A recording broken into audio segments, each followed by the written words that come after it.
Hello, everyone. Today, I want to do a story time about why I decided against using the Balboa Press free publishing package that I won in a writer's contest. This is just my experience, and my choice. It's about listening to my intuition and moving forward in a way that felt right for me. So, in no way would I recommend that you do the same thing. Instead, I would say make sure you always follow your intuition and do your research so that when you're making a decision, such as where to publish your book, or do you self-publish it, do you use a self-publishing service, you have all of the information you need to make an informed choice that is going to serve you not just in the short term, but also in the long term. When I entered the writing contest, my goal was to win a $10,000 publishing deal with a large spiritual publishing house. And there were 3 total prizes, 2 of which were self-publishing packages with different things that you would get. So one of the things was kind of this all-inclusive publishing self-package that included marketing, and then there was this lower grade, which was the one that I won, that just included your basics like design, editing, and then the actual uploading to Amazon, Barnes & Noble, etc., any other retailers that might take the book. When I first found out I won, there were hundreds of people that entered this contest. We had to submit a book proposal, which, if you're not familiar with that, it's a 50-plus page document that includes a summary about your book, your marketing plan, which is really important. If you have a nonfiction book, as I did, then it would include some samples of the writing. The book doesn't have to be complete unless it's fiction. So creating this proposal took a lot of time, and actually what I ended up doing was hiring a professional editing service who had experience pitching publishers, editing proposals, and giving feedback, because as a first-time author, I had absolutely no idea what I was doing, nor how to create a good proposal. And everything I found on Google, while valuable, still didn't really give me that step-by-step guidance that I was looking for. Hiring an agency to help me, that was definitely money well spent. And I did invest $3,500, I believe, so it was really expensive. And I remember putting it on a credit card and feeling nervous about that because I had just been furloughed from my job. This was during COVID, the pandemic, and I was working in tech. Anyway, the reason that I don't regret that is because it set me on this journey of conscious awareness and choice and making the decisions that made the most sense. So the long story short, though, is that if you as an author are not looking for a traditionally published route, so you're not looking for a publishing house, you're not looking for an agent, then I wouldn't waste the money. I wouldn't invest in that because it's a big cost up front, especially when you have a limited budget like I did to work with. But for me, it turned out being really good because it created structure and clarity for my entire book. And I think if I wouldn't have gone through that process, I still might not have the entire book done. So it was beneficial to me, but again, do your research, make the choices that make the most sense for you. And so I submitted this proposal that I worked with, and finalizing the proposal from start to finish, mind you, I already had some of my samples, but I didn't have the whole book mapped out. And I certainly didn't have a marketing proposal, which, by the way, I did almost everything on my marketing proposal when I actually published the book myself. And that has worked really well for me. So I can share in another video how I marketed my book and the costs associated with that, as well as the returns. And so basically, I wrap up this proposal, I submit it, wait a few months, and I hear back that I won. And it was a huge honor, and I'm still so grateful because what it showed me was that this book was meant to be in the world, and I was on the right path. And my book is called Are You on the Right Track? So, it's just one of those synchronicities, those signs from the universe that you certainly do not turn a blind eye to. Instead, you follow where those signs are leading you. as I began to research the reviews, and I'm like most people, I like to do my research. I like to learn about the experiences that other people have had with a company, with a product, etc., before I'm moving forward. And in this particular case, the reviews were at this time, and things may have changed. And again, I have no personal experience with the company, so I cannot speak to positive or negative reviews beyond my observations and what I read. And what I read was heavily negative. And because my book, it's a spiritual guidance journey, because it's in that niche, it didn't feel right to me to align with an organization with so many bad reviews and so many bad author experiences.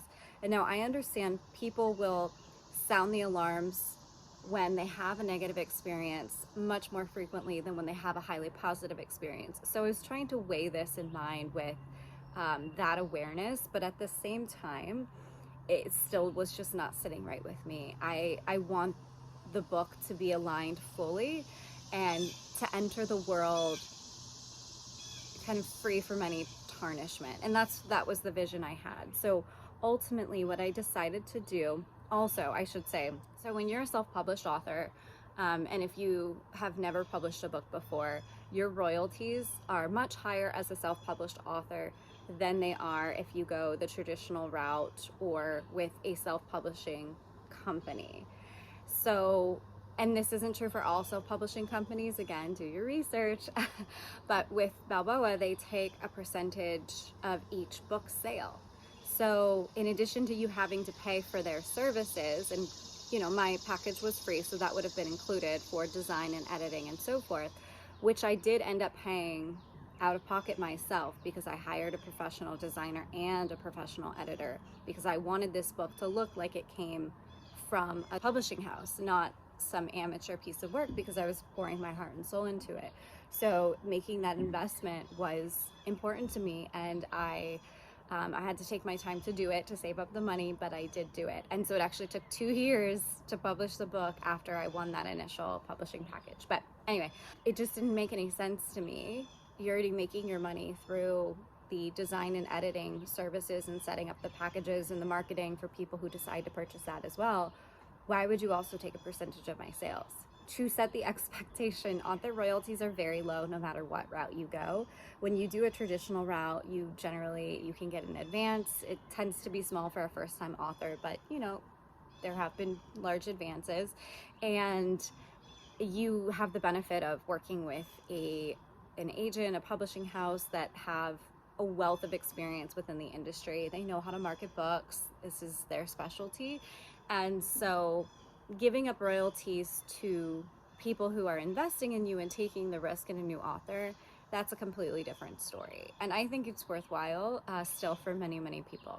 With that, I decided that I would self-publish. So once the editing process was done, the design process was done, and then when it was time to publish the book, I decided to opt in to Amazon's KDP exclusive because they give you free marketing, and because Amazon owns over 70% of the publishing marketing share, it just made sense to be in this exclusive relationship with them as a first-time author. And so that has been highly positive in my experience. I'm sure, again, this is just my experience. Other people will have different things to say about that. But I will be doing it with my second book as well. So I set up my author page, my A+ content.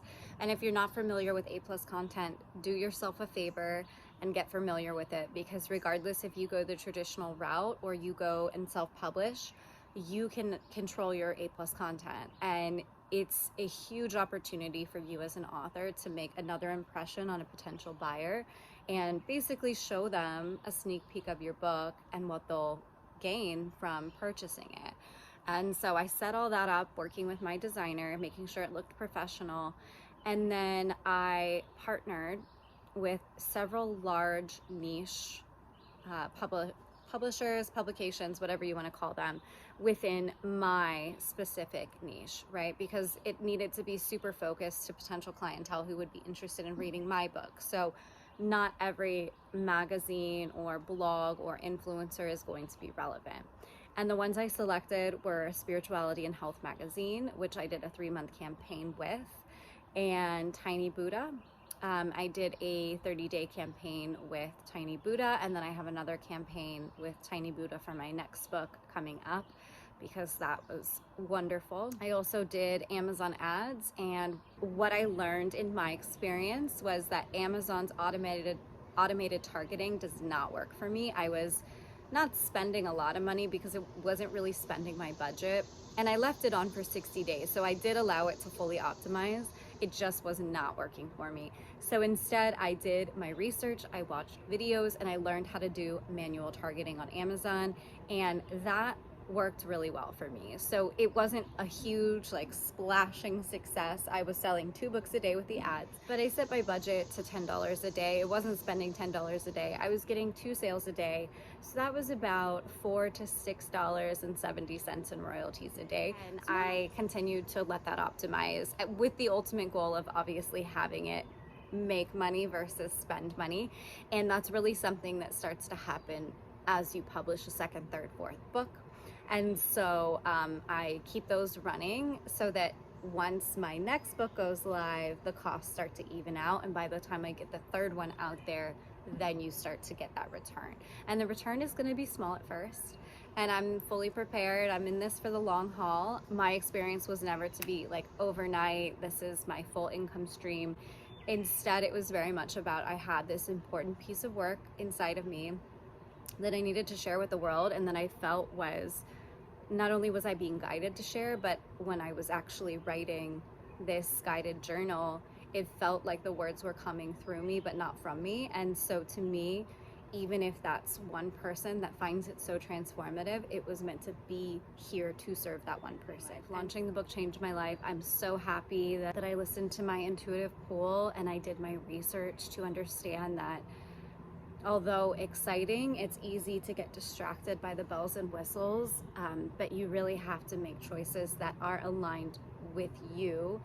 And sometimes what appears to be the easier route is actually not the easier route. So yeah, so that's my experience with turning down my free self-publishing deal that I won and deciding to self-publish by myself. I hope you enjoyed it, and if you have any questions, leave them in the comments below. I can also make another video about my marketing plan and the associated spend so that you can see my returns, how much I spend, how long the campaigns were. But anyway, thanks for watching and have a lovely rest of your day.